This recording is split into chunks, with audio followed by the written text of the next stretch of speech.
Welcome students, আজকে আমরা ANM GNM এর ফিজিক্যাল সায়েন্সের প্র্যাকটিসের 2 করব। তো প্রথম প্রশ্ন কি রয়েছে দেখো, যে স্থির চাপে কোনো নির্দিষ্ট ভরের গ্যাসের আয়তন ভি থেকে 2v করা হলে তার এটা উষ্ণতা হবে, উষ্ণতা কত বৃদ্ধি পাবে।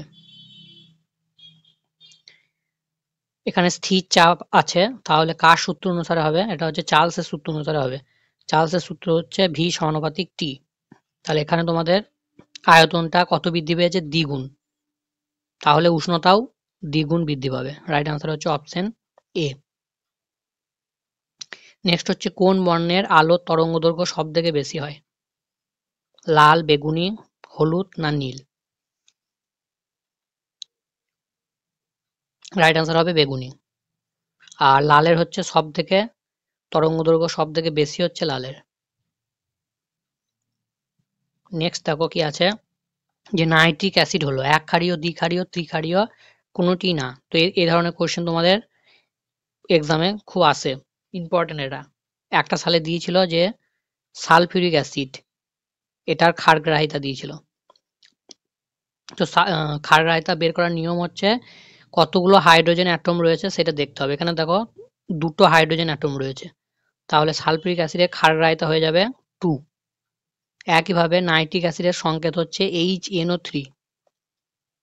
তাহলে এখানে হাইড্রোজেন অ্যাটম কটি রয়েছে? একটি রয়েছে, তাহলে এর ক্ষারগ্রাহিতা হবে 1। রাইট আনসার হচ্ছে অপশন এ। একইভাবে তোমাদের দিতে পারে হাইড্রোক্লোরিক অ্যাসিড HCl, এক্ষেত্রেও ক্ষারগ্রাহিতা হচ্ছে 1। নেক্সট আছে দেখো, যে ক্যালসিয়াম কার্বনেটের আণবিক ভর কত? কিভাবে বের করবে? জাস্ট এখানে বসিয়ে দাও, এখানে দেওয়া রয়েছে। ক্যালসিয়ামের হচ্ছে 40, কার্বনের হচ্ছে 12, অক্সিজেনের হচ্ছে 16। কটা অক্সিজেন অ্যাটম রয়েছে এখানে? 3টি, তাহলে 3 দিয়ে মাল্টিপ্লাই করতে হবে। এটা ক্যালকুলেশন করলে তোমাদের আসবে 100। রাইট আনসার হচ্ছে অপশন সি। নেক্সট হচ্ছে ধাতব মূল শনাক্তকরণে কোনটি ব্যবহার করা হয়? O2 মানে অক্সিজেন, H2S মানে hydrogen sulphide, NH3 ammonia gas এবং N2 nitrogen gas. Right answer হবে সালফিউরিক অ্যাসিড। সালফিউরিক অ্যাসিড তোমাদের এএনএম জিএনএম এ একটা খুব ইম্পর্টেন্ট, সালফিউরিক অ্যাসিড বলছি, এটা হচ্ছে হাইড্রোজেন সালফাইড।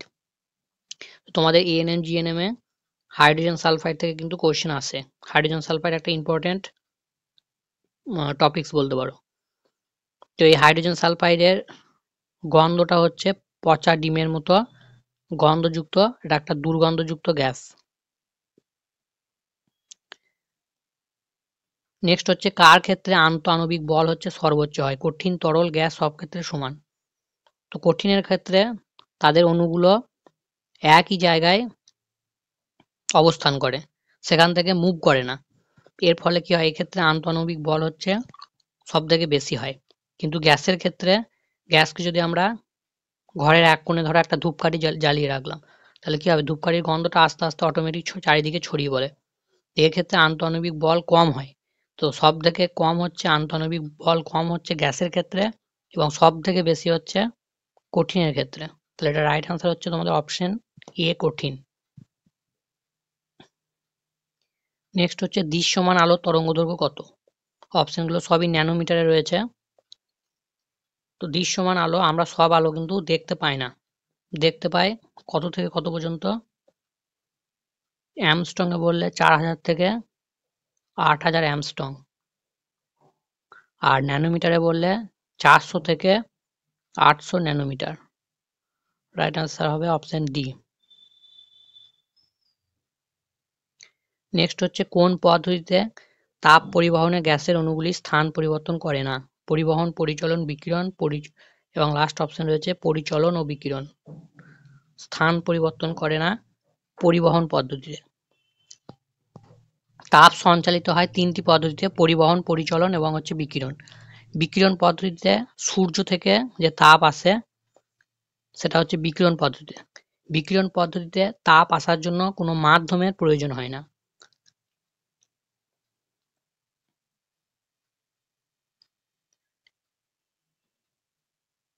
এই কোশ্চেনটা করার ট্রাই করো যে 25 ডিগ্রি সেন্টিগ্রেড উষ্ণতায় পটাশিয়াম নাইট্রেটের 60 গ্রাম সম্পৃক্ত দ্রবণে 20 গ্রাম লবণ দ্রবীভূত আছে। তাহলে 25 ডিগ্রি সেন্টিগ্রেড উষ্ণতায় পটাশিয়াম নাইট্রেটের দ্রাব্যতা কত হবে? তো তোমাদের দ্রাব্যতা থেকে একটা করে কোয়েশ্চেন প্রায় থাকে বলতে গেলে। তো এটা একটা খুব ইম্পর্টেন্ট কোয়েশ্চেন। কিভাবে করবে? জাস্ট ফর্মুলা এটা মনে রাখবে। দ্রাব্যতা সমান হচ্ছে ওপরে হচ্ছে দ্রাবের ভর আর নিচেটা হচ্ছে দ্রাবকের ভর ইন্টু 100। তো এখানে দ্রাব কি রয়েছে? এখানে দ্রাব রয়েছে লবণ 20 গ্রাম আর দ্রাবক রয়েছে, দ্রবণ থেকে আমরা দ্রাবটা বাদ দিলেই দ্রাবকটা পেয়ে যাবো। তাহলে দ্রবণটা রয়েছে তোমাদের 60 গ্রাম, সেখান থেকে 20 বাদ দিলে হচ্ছে 40। কি বললাম? দ্রাবক বের করার জন্য দ্রবণ থেকে দ্রাব্যের ভরটা হচ্ছে মাইনাস করব ইন্টু 100। সিম্পলিফাই করো, তাহলে রাইট আনসার হচ্ছে 50। দ্রাব্যতা হচ্ছে 50%। নেক্সট হচ্ছে এসআই পদ্ধতিতে আপেক্ষিক লিন তাপের একক কোনটি? Joule, joule per KG, calorie এবং ক্যালোরি পার গ্রাম। এটা রাইট আনসার হবে তোমাদের জুল পার কেজি। নেক্সট হচ্ছে কুয়াশা হলো কঠিন এরোসেল, জেল, ইমালশন এবং তরল এরোসেল।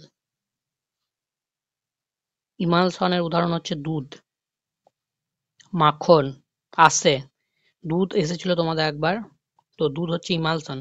কুয়াশা হচ্ছে তরল অ্যারোসেল।